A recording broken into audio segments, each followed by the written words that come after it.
All right, so I've got some fresh basil and some fresh dill. I want to make a pesto. Pesto is great. You can put it on fish, chicken, even burgers. That'd be great. This is a great condiment to make, put in your fridge, and have on the ready for whenever you throw something on the grill. So let's get started. All right, let's get our pan heated up here. Put it on low heat.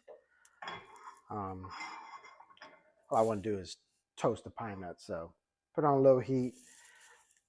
This is just under a quarter cup of pine nuts. As you see, I don't have that much of the basil. I only have 2 cups of basil, so I can't overdo it. Most of the time of the recipes that I've been working with, it's either 3 cups to 6 cups of basil, so I don't have that much, so I've kind of had to scale down a little bit. So we'll see how it all turns out. Let's get these toasted, and then we'll get them in the mix.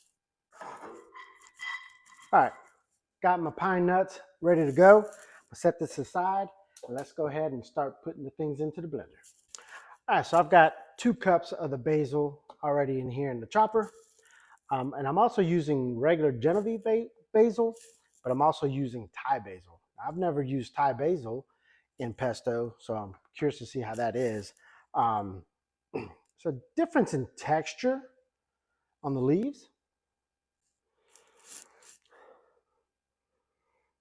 but the smell is almost kind of the same. The Thai basil smells a little sweeter, where the regular Genovese basil smells a little more herby. So curious to try that. And I'm also going to be using a little bit of dill.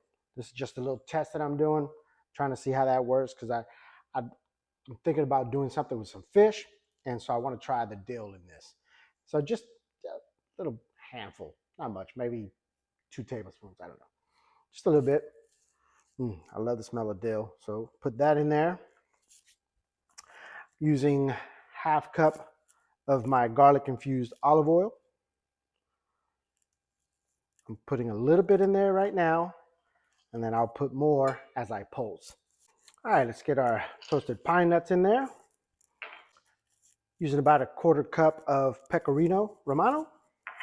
I like it's a little funkier and saltier than regular Parmesan cheese, so it's really good in pesto. And then 1 clove of garlic. I'm going to season it up with a pinch of salt. Nice little pinch of pepper. All right. And then we'll mix in more of the olive oil as we go. Let's get this going.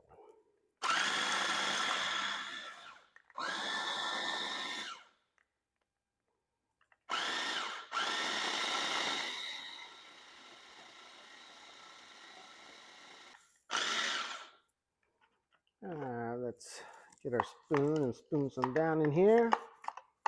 Get this all incorporated. Oh man, that looks fantastic. I wish I had more basil, but that's all right. Oh, that tastes fantastic. All right, we are all set. Let's get this into a bowl. And there you have it. Look at that. I mean, how beautiful is that? Oh, love that color. Smells fantastic. Let's get another taste. It looks fantastic. Let's give it another quick little taste.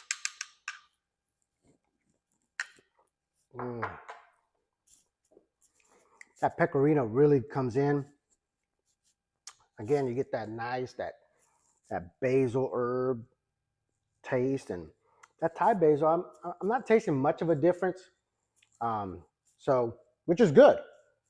But you can also spice this up if you want to. Add some red pepper flakes, spice it up if you want to.